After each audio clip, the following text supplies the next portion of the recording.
우리 싱가포르 한인교회 교우 여러분께 주님의 이름으로 문안드립니다.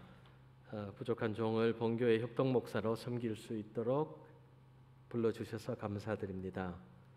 저는 지난 20년간 영국 런던에 본부를 두고 있는 세계선교협의회와 스위스 제네바의 세계교회협의회에서 선교국장으로 섬기다가 근래에 한국에 귀국해서 장로회 신학대학교에서 선교학을 가르치고 있었습니다.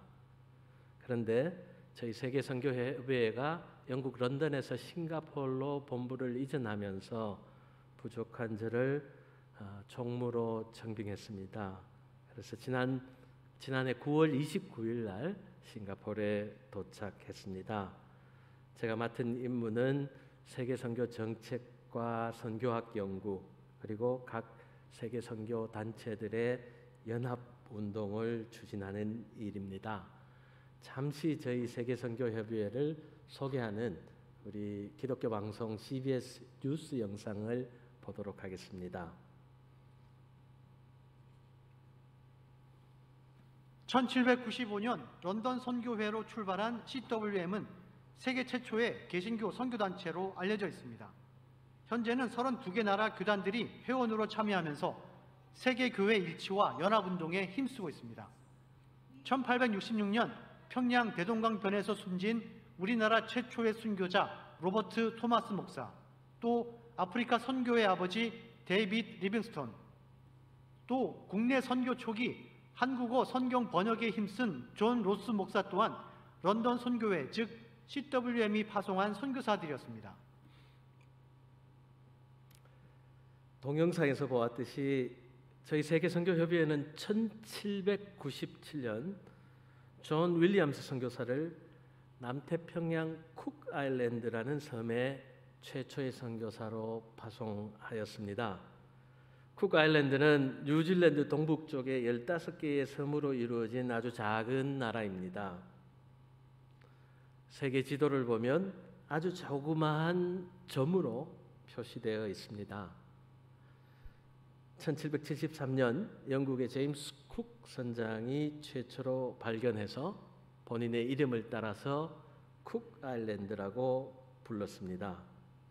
사실은 이 섬에 6세기부터 원주민들이 살고 있었는데 쿡 선장의 섬이란 이름은 이치에 맞는 이름은 아닌 것 같습니다. 우리가 다 좋아하는 축구 선수 손흥민 선수가 있죠. 이렇게 직접 가서 보면 축구가 시작되기 전에 이렇게 라인에 서서 기도하는 모습이 참 감동적입니다. 손 선수가 활약하는 그 하스퍼스라는 축구 클럽이 런던 북부 지방에 있습니다. 토튼햄이라는 지역인데 그 지역은 주로 철도 노동자들과 캐리비안 지역에서 이주한 과거의 노예의 후손들이 살고 있는 아주 사실은 런던에서 소외되고 가난한 지역입니다. 그곳에 존이라는 어린 아이가 살고 있었습니다. 그 아이는 어느 주일, 오늘 같은 주일에 그 교회에 갔습니다. 그런데 주일 학교 선생님이 이 쿡 아일랜드라는 섬에 대해서 성경 공부 시간에 가르쳐 줬던 거예요. 그곳에는 무서운 식인종들이 살고 있어서 아직도 복음을 전할 수 없다고 말했습니다. 선생님께서 바로 오늘 우리가 읽은 본문 말씀 창세기 1장 26절에서 28절 말씀을 들려주시고 이렇게 말씀하셨어요. 모든 사람은 하나님의 형상대로 지음받은 평등하고 거룩한 존재라고 가르쳐 주었습니다. 쿡 아일랜드에도 복음이 전해져서 더 이상 사람을 죽여서 사람을 제물로 제사 드리는 풍습, 사람을 잡아먹는 식인의 문화는 없어져야 된다고 말씀했습니다. 그런데 이 말씀이 그 어린 존 윌리엄스의 가슴에 아주 깊이 새겨졌습니다. 이 어린 존이 다짐했어요. 나는 커서 꼭 복음을 전하는, 하나님의 형상을 회복시키는 선교사가 되어야지, 이렇게 다짐했습니다. 저는 쿡 아일랜드 선교사가 되기 위해 아주 차근차근 그러나 아주 완벽하게 준비를 해나갔습니다. 아마 어린 친구가 성격이 아주 완벽주의자였던 것 같아요. 고등학교에서 외국어를 아주 열심히 공부하고 성경을 번역하기 위해서 대학의 히라보, 고대 그리스어 강의를 청강했습니다. 남태평양 지역은 많은 섬들로 이루어졌기 때문에 복음 전파를 위해 항해 기술을 배웠어요. 배를 만드는 조선학도 공부했습니다. 드디어 20살이 되던 해에 만반의 준비가 끝이 났습니다. 버킹엄 궁전 근처에 런던 선교회 본부를 찾아가서 문을 두드렸습니다. 그런데 선교회 사무총장이 이렇게 말했습니다. 다른 곳은 다 파송해 드릴 수 있는데 쿡 아일랜드만은 안 됩니다. 그곳에서는 무서운 식인종들이 살고 있어요. 그들은 분명 당신을 잡아먹을 것입니다. 그러나 청년 존의 마음은 이미 하나님과 한 그 서원, 거룩한 약속에 붙잡혀 있었습니다. 런던의 서리 채플에서 파송 예배를 드리고 자신과 함께 선교에 헌신한 메리와 결혼식을 했습니다. 선교회에서 쿡 아일랜드는 못 가게가 하니까 그 옆에 있는 타히티 섬으로 향했습니다. 타히티에 도착한 존과 메리는 아주 헌신적으로 선교에 활동했습니다. 오랫동안 준비된 선교사였고 남태평양에 대해서 깊이 연구했기 때문에 선교에 있어서 많은 성과를 올릴 수 있었습니다. 원주민들을 교육하여 사모아, 투발루, 키리바스, 피지, 솔로몬 아일랜드 등으로 파송했고 남태평양의 여러 섬들을 복음화시켰습니다. 토착민들을 선교사로 길러내고 교회의 지도자로 만드는 그 자전적 방식은 아주 주요했고 존 윌리엄스는 아주 유명한 선교사가 되었습니다. 사람이 성공하면 어려운 시절 품었던 하나님과 약속, 어려운 시절, 배고팠던 시절, 가난한 시절에 품었던 꿈을 잊기가 쉽습니다. 배고프고 어려운 시절에야 무엇이든지 못할 게 있겠습니까? 모든 것에 부딪혀 보지요.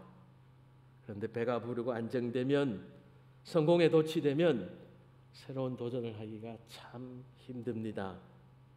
그런데 존 윌리엄스는 성공 후에도 여전히 그의 눈은 자신이 서원한, 하나님께 약속한 쿡 아일랜드를 바라보았습니다. 자기가 꿈꾸었던 그곳을 향하고 있었습니다. 시간이 30년의 세월이 지났습니다. 1834년에 존 윌리엄스는 안식년을 맞아 런던에 왔고 선교 사역 중간중간에 틈틈이 번역하던 신약 성경을 마침내 쿡 아일랜드의 언어인 라라통가어로 완료했습니다. 그리고 런던의 출판사에서 라라통가어 신약 성경을 출판하게 되었습니다. 우리가 아까 본 동영상에서 존 로스 선교사님의 우리 한글 성경 번역 이야기도 보았지만 우리가 세계 선교할 때 어느 나라의 토착어로 성서가 번역되었다, 그 중에 신약 성경이 번역되었다, 이때를 저희 선교기구들은 선교사를 파송할 모든 준비가 끝났다고 봅니다. 이 성경이 라로통가어 성경인데 지금은 우리 한국의 대한성서공회가 모든 출판을 해서 쿡아일랜드에 보급하고 있습니다. 1839년 11월 초 존 윌리엄스는 드디어 모든 준비가 완료되었고 그의 동역자 제임스와 함께 쿡아일랜드의 에로망가를 향해서 출발했습니다. 11월 20일 에로망가 해변에 존과 제임스는 도착했는데 무태 발을 한 발자국도 디디지 못하고 그 바닷속에서 식인종들에게 무참히 살해되었습니다. 평양의 대동강변에서 순교한 토마스 목사님과 비슷한 충격적인 순교였습니다. 존과 제임스가 순교하자 우리 런던 선교회는 쿡아일랜드의 모든 선교를 당장 중지시켰습니다. 그런데 타히티에 남아있던 존 윌리엄스의 후배 선교사들이 우리 선교본부의 지시를 어기고 존을 따라서 에로망가로 떠났습니다. 그들이 태운 배가 이른 새벽에 해안가에 도착했습니다. 이게 에로망가 섬인데요. 저 가운데 높은 산 꼭대기에 그곳에 추장 혹은 왕의 궁전이 있습니다. 선교사들은 곧장 추장이 살고 있던 산 꼭대기로 가서 깊이 잠들어 있던 추장을 깨웠습니다. 저희들 선교회의 기록에 이렇게 적혀 있습니다. 아니 너희들은 감히 여기까지 어떻게 왔느냐? 나의 경비병들은 어디에 있느냐? 하나님께서 그들을 잠들게 하였습니다. 그러면 너희들이 믿는 하나님은 도대체 어디에 있단 말이냐? 하나님께서는 저희들 안에 계시고 하늘 위에 계십니다. 좋다. 내가 하늘을 보겠다. 만약 그곳에 하나님이 없으면 너희들의 배를 갈라서 그 안에 하나님이 있는지 보겠다. 추장은 서서히 눈을 들어 하늘을 보았습니다. 그런데 그곳에는 십자가에 달리신 예수님과 그들이 잡아먹은 두 선교사님이 영광 중에 있었습니다. 추장은 그 자리에서 무릎을 꿇고 주님을 영접했습니다. 다시는 자신과 온 부족이 사람을 잡아서 제사드리고 사람을 잡아서 먹지 않겠다고 약속했습니다. 자신들이 믿던 우상도 금지시켰습니다. 추장님은 7번의 부인이 있었는데요. 그 중에 가장 젊고 예쁜 부인 한 분만 남겨두고 나머지 6분을 자기의 경비병들을 소개시켜주고 본인의 땅을 나누어 줬다고 그렇게 저희 선교회는 기록하고 있습니다. 존이 순교하자 그 부인 메리는 아들 둘을 데리고 라로통가로 떠났습니다. 그곳에 성경학교를 세우고 현지인 선교사들과 신학생들을 교육했다고 합니다. 그 성경학교가 여기 사진에 보이는 학교인데요. 남태평양에 최초로 세워진 다카모아 신학교입니다. 존 윌리엄스의 순교로 인해 오늘날 남태평양의 거의 90%의 인구가 복음화되었습니다. 우리나라가 약 20%가 안 되는 19% 정도 되는데요. 그 정도를 가지고 우리가 동양의 예루살렘이라고 자랑하기가 사실은 부끄러운 일입니다. 우리 대한민국은 아직도 50%도 사실은 복음화율을 달성해보지 못한 나라입니다. 부족한 제가 사무총장으로 섬기는 런던 선교회는 세계선교협의회는 저희 런던 본부에 가면 그 입구에 존 윌리엄스 선교사님의 초상화와 여기 사진이 존 윌리엄스 선교사님의 그 쿡 아일랜드에 있는 묘지입니다. 그리고 존 윌리엄스 선교사님이 만들었던 배, 그 범선 존 윌리엄스호가 있습니다.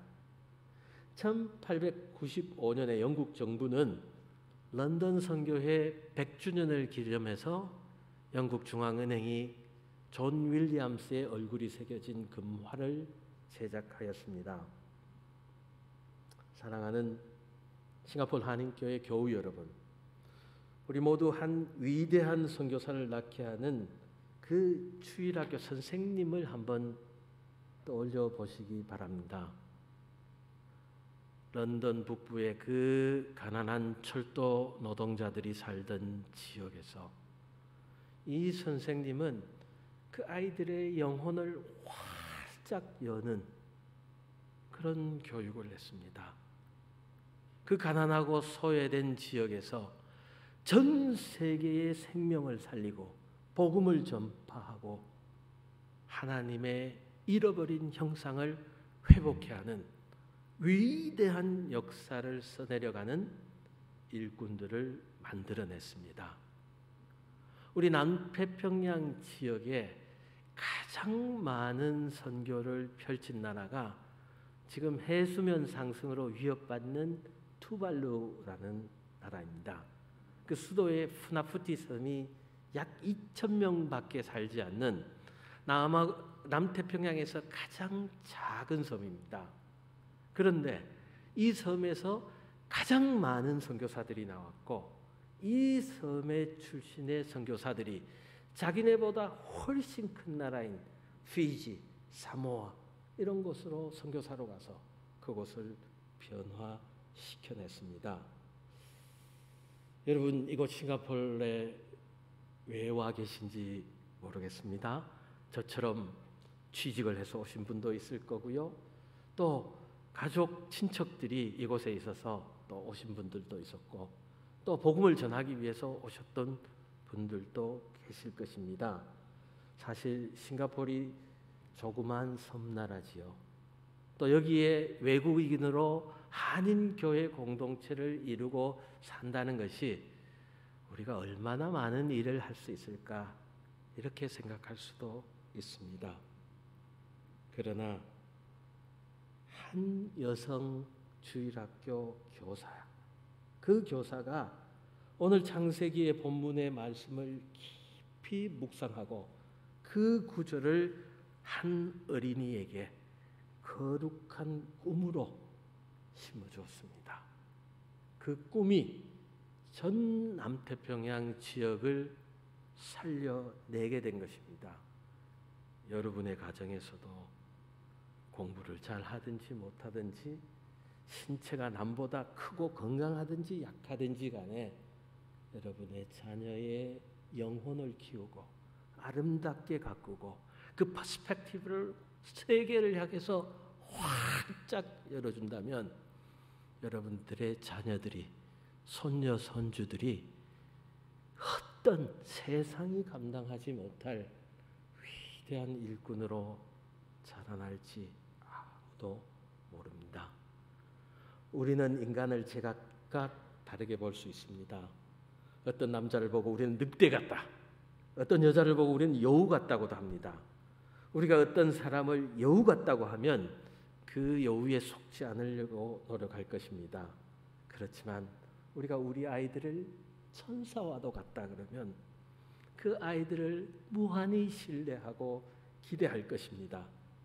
이렇듯 우리가 사람을 어떤 관점에서 보느냐, 우리가 어떤 인간 이해, 어떤 타자에 대한 이해를 갖고 있느냐는 우리가 살아가는 데 있어서 매우 중요한 질문입니다. 여러분들은 자녀에게 타자를 어떻게 바라보라고 가르치고 있는지요? 바로 오늘 말씀, 하나님께서 우리를 이렇게 보십니다. 인간은 하나님의 형상대로 거룩하게 지음받았다는 것입니다. 여러분 하나하나가 하나님과 꼭 닮은 거룩하신 존재라는 것입니다. 이 정신은 성경 전체를 관통하는 창세기 1장부터 계시록 끝까지 22장까지를 관통하는 성경의 가장 위대한 진리의 하나입니다. 그분은 우리를 정죄하고 심판하고 벌 주시려 창조한 것이 아닙니다.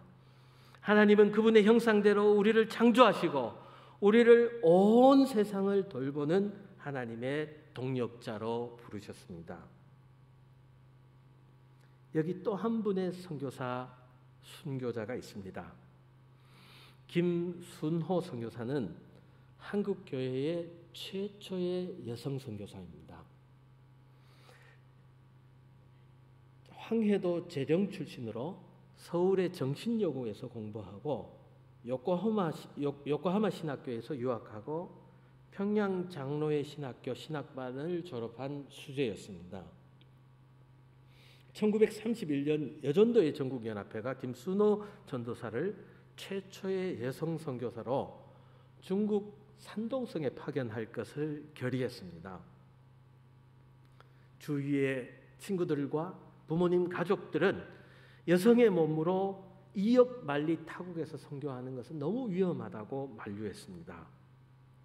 김순호 전도사는 어떻게 할지를 몰라서 고향의 뒷산에 장수산에 올라 하나님의 응답을 받기 위해서 며칠간 철야 기도를 했습니다. 작정한 마지막 날 기도 중에 잠시 이제 심야에 눈을 떠 보니까 그녀 앞에 호랑이 한 마리가 눈을 부릅뜨고 지켜보고 있었다고 합니다. 기록에 의하면 우리나라의 호랑이가 완전히 사라진 게 1920년대 후반이었는데 1931년에 진짜 호랑이가 있었는지 이분이 환상을 봤는지는 저도 잘 모르겠습니다. 그런데 김순호 전도사가 순간 내가 여기서 호랑이 밥이 되느니 죽더라도 선교하고 죽어야 되겠다. 그렇게 작심했다고 합니다. 날이 밝도록 기도하다 보니 호랑이는 사라졌고 이 체험을 통해서 김순호 선교사는 하나님께서 자신과 산동성에 동행하실 것이라는 확신을 얻게 됐다고 합니다. 10년간의 선교 사역을 잘 마치고 1941년에 김순호 전도사가 평양 장로회 신학교 여자 신학반 교수로 또 기숙사의 사감으로 초대를 받았습니다. 열정을 다해 신학생들을 가르쳤다고 합니다. 1945년 해방이 되고 남북이 분단되고 북한에는 공산 정권이 들어서서 기독교를 탄압하기 시작했습니다. 많은 목사님들과 교회 지도자들이 남한으로 피난을 떠나서 북한에 남아있는 성도들을 돌볼 목회자들이 없었습니다. 그러던 차에 신의주 제4교회가 김순호 전도사님을 담임 목회자로 청빙하였습니다.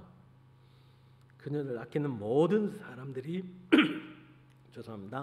살아남기 위해서는 남쪽으로 한 걸음이라도 더 도망가야지 북쪽으로 가지 말라고 부탁했습니다.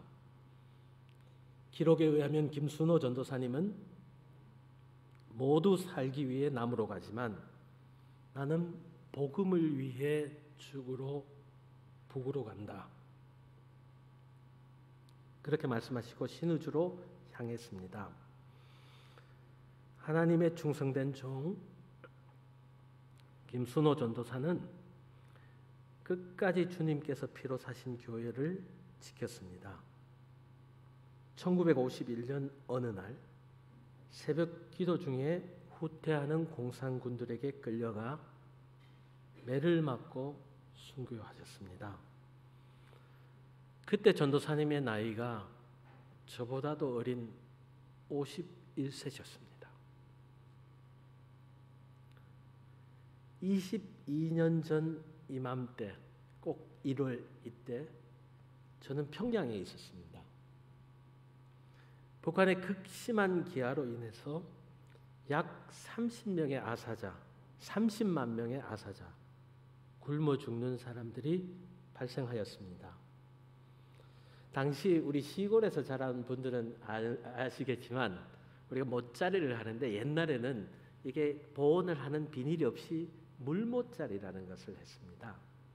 그런데 2000년에 북한에서는 비닐이 없어서 이 물모짜리를 하는데 그 물모짜리 때문에 많은 씨앗들이 죽어가지고 그 농사의 수확량이 벼 수확량이 매우 적었습니다. 그래서 북한의 농업성에서 좀 모짜리용 비닐을 좀 도와달라고 부탁을 했습니다. 당시에 저는 영국에서 유학 중이었는데 런던 선교회 세계선교협의회 사무실에 찾아가서 무작정 도와달라고 했더니 약 20억 원을 내주었습니다.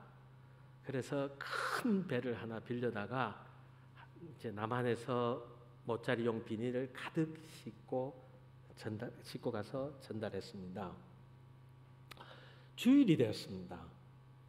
대동강 구역의 평양에 옥류가정교회라는 곳에서 예배를 드렸습니다. 북한에도 종교의 자유가 있다는 것을 선전하기 위해서 이제 과거에 믿었던 사람들 또 과거의 목회자나 장로님의 자녀들을 모아서 북한의 봉수교회와 몇몇 가정교회에서 주일날 예배드리는 모임을 허용했습니다.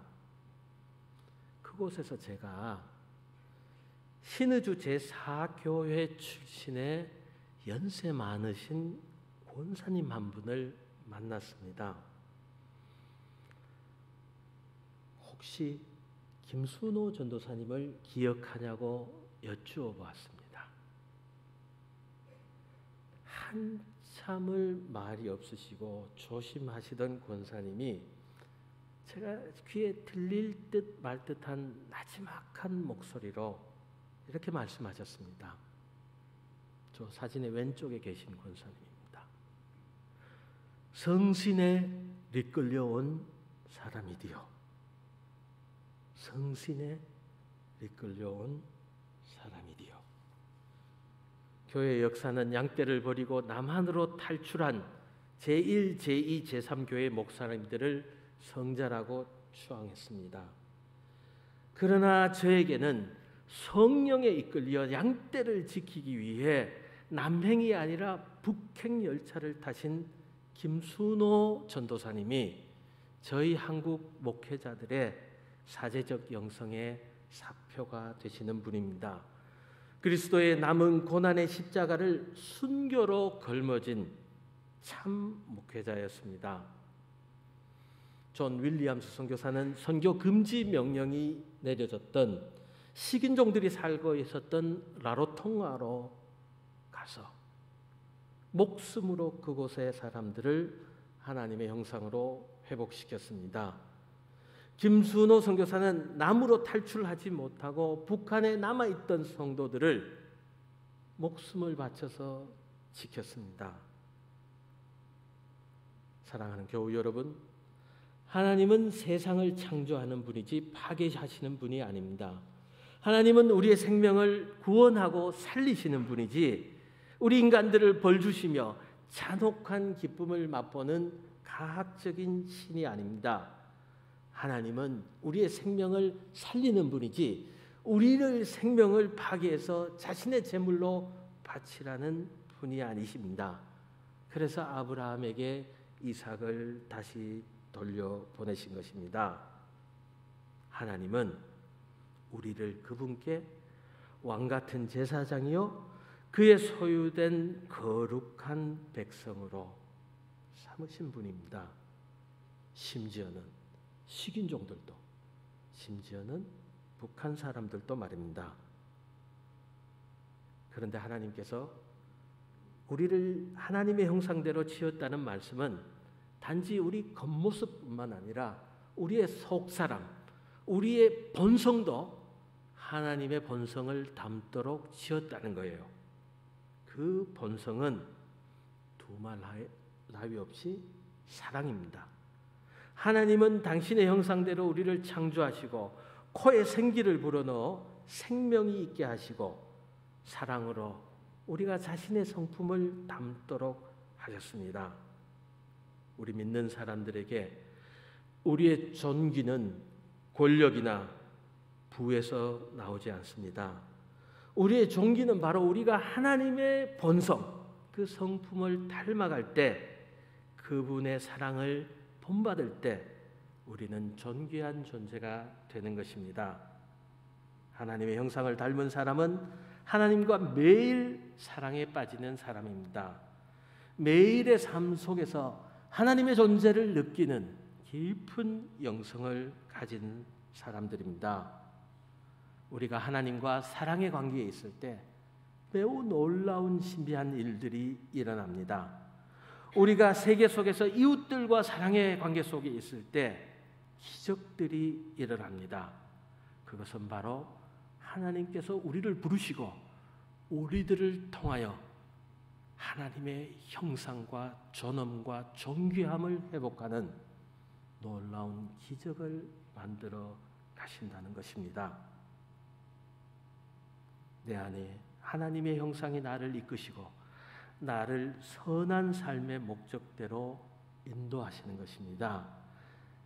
나를 주님이 주시는 선한 능력으로 충만케 하시고 내 삶이 복음의 기쁨 안에서 충만한 삶이 되게 하시는 것입니다. 선교의 열매는 바로 생명을 살리고 구원하는 것입니다. 우리 싱가포르 한인교회가 지금도 가난과 절망 속에 빠져 있고 무지와 폭력에 시달리는 전쟁 가운데 있는 이 아시아 대륙 곳곳에서 주님이 주시는 선한 능력으로 그 사랑의 힘으로 인간의 존엄과 하나님의 형상과 모든 생명의 거룩함을 회복시키고 마침내 하나님과 동행하는 사도행전의 역사를 써나가는 여러분이 되시기를 간절히 기도드립니다. 이제 우리 마음을 모아서 합심하여 기도하겠습니다. 우리에게 선교의 사명을 불어넣어 주시고 우리에게 성령의 권능을 주시옵소서. 아시아 곳곳에서 고통당하고 있는 주의 백성들이 하나님의 형상을 회복하게 하시옵소서.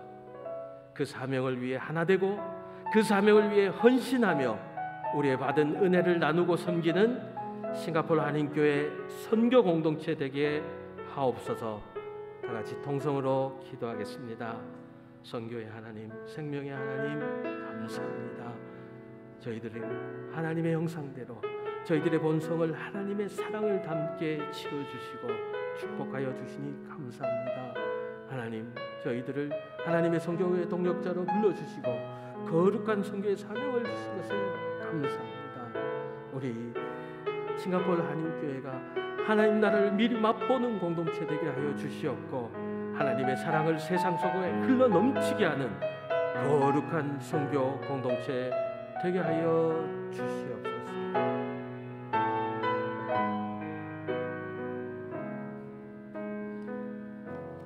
생명의 하나님, 선교의 하나님, 이곳에 싱가포르 한인교회를 세워주시고 거룩한 선교의 사명을 주시니 감사합니다.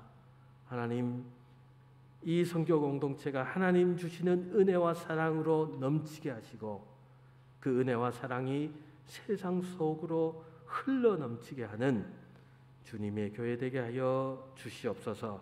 하나님 나라를 미리 맛보는 공동체 되게 하여 주시옵소서. 전 세계 곳곳에서 하나님의 생명들을 하나님의 형상을 회복케 하는 선교의 사명을 감당하게 하여 주시옵소서. 주신 말씀 감사드리며 우리 주 예수 그리스도의 이름으로 기도드리옵나이다. 아멘.